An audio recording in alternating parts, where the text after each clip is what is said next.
কিন্তু এখানেই শেষ নয়, অভিযোগ তো আরও উঠছে। ড্রেনেজ নাকি করা হচ্ছে না, নিকাশি ব্যবস্থার কথা বললে নাকি বলা হচ্ছে 15,000 টাকা দিতে হবে, তাহলেই ব্যবস্থা হবে। এভাবে টাকা চাওয়া যায়? অথচ ওরা তো সেই দাবি করছেন, শুনুন। এই রাস্তা জল টল সব ওই গলির মধ্যে ঢুকে এক হাঁটু হয়ে যায়। আমাদের ঘরে জল ঢোকে, ও পাশেও জল ঢোকে। 5 দিন বাদে তবে জল শুকোয়, শিরশির করে যায়। ড্রেনের কথা বলেননি কাউন্সিলরকে? হ্যাঁ বলেছি, সে বলেছে এই রাস্তা খুলতে হবে, পাইপ তোমাদের দিতে হবে। ও মা কত টাকা লাগবে? বলে 15,000 টাকা লাগবে পাইপ কিনতে, তোমাদের এই পাইপের টাকা দিতে হবে। আমি অত টাকা কোথায় পাবো? না, যে কজন থাকো অন্তত চাঁদা তুলে নাও। উনি বলেছে টাকা দিতে হবে, তাহলে এই পাইপ কিনে লাগিয়ে দেবো। তাহলে ওনাকে যখন আমরা টাকা দেবো তাহলে ওনাকে কেন দিতে যাবো? আমরা নিজেরাই করতে পারি। কিন্তু কাজ তো কাউন্সিলরের, পুরসভার দায়িত্ব। হ্যাঁ, ওনার দায়িত্ব, কিন্তু উনি যখন এখন বলছে তাহলে আমরা ওনাকে কেন দিতে যাবো? আমরা নিজেরা লোক দিয়ে করাবো।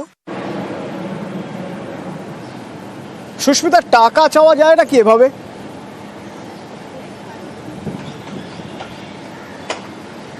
দেখো, সেটাই প্রশ্ন যে এলাকার কাউন্সিলর তিনি রয়েছেন এবং এই এলাকায় যে মানুষের একেবারে বেসিক নিড যেগুলো, জল, আলো, রাস্তা, নিকাশি, সেগুলো করা অবশ্যই পুরসভার দায়িত্ব, সেটা আমরা প্রত্যেকেই জানি। কিন্তু এই এলাকার যারা বাসিন্দা রয়েছে তাদের অন্যতম আরো একটি অভিযোগ, নিকাশি ব্যবস্থা যেমন নেই, সেই নিকাশি ব্যবস্থা পুনরায় তৈরি করে দেওয়ার কথা বললে কাউন্সিলরের তরফ থেকে 15,000 টাকা করে তোলা হয়েছে, চাওয়া হয়েছে, এমনটাই অভিযোগ করছেন যারা এলাকাবাসী রয়েছেন তারা। নিকাশি ব্যবস্থার যে অভিযোগ, নিকাশি ব্যবস্থার যে সমস্যা, সেই সমস্যার কথা জানানো হয়েছে কাউন্সিলরকে। কাউন্সিলর বলেছেন নিকাশি ব্যবস্থা করে দেওয়া যেতে পারে যদি এলাকাবাসী 15,000 টাকা করে দেন তবে, এমনটাই অভিযোগ করছেন, গুরুতর অভিযোগ এলাকাবাসীর।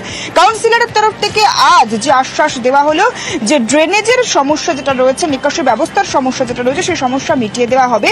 ইতিমধ্যেই যারা কাউন্সিলরের তরফ থেকে, পুরসভার তরফ থেকে যারা কন্ট্রাক্টর রয়েছে, যারা এই এলাকায় ওই ড্রেনেজ ব্যবস্থা, নিকাশি ব্যবস্থার কাজ করবেন, তাদের তরফ থেকে প্রতিনিধি দল এসে ইতিমধ্যেই দেখে গিয়েছে এবং তিনি বেশ কিছুটা সময় চেয়ে নিয়েছেন। আগামী দিনে সেই ড্রেনেজ বা নিকাশির সমস্যাও মিটিয়ে দেওয়া হবে, এমনটাও আজ আশ্বাস মিলেছে কাউন্সিলরের। এই যে অভিযোগ টাকা চাওয়া হচ্ছে বলে অভিযোগ, তা নিয়ে কিন্তু লিপিকা মান্নার দাবি যে এখানে কোনো চক্রান্ত হচ্ছে, এই ধরনের কোনো টাকা তিনি চাইতেই পারেন না।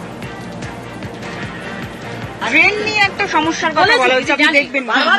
এটা আমি ইঞ্জিনিয়ারকে দেখিয়েছি, একটু ওরা বলছে এটা তো আমাদের একটা প্রসেস হয়, একটা প্রসেস হবে, এটা প্ল্যান করতে হবে, কেন এখানে সব বাড়িগুলো বসে গেছে, ড্রেনের লাইন তো ড্রেন দিয়েই যাবে, ওই যে জলটা, নোংরা জলটা যেটা যাবে সেটা তো ড্রেনের কানেকশনই অ্যাড করতে হবে, সেটার জন্য যেটা প্রসেস ওরা করবে, এটা তো আমি লেম্যান ওই ব্যাপারে, কিন্তু আমার দেখানো আছে, জানানো আছে, বলা আছে।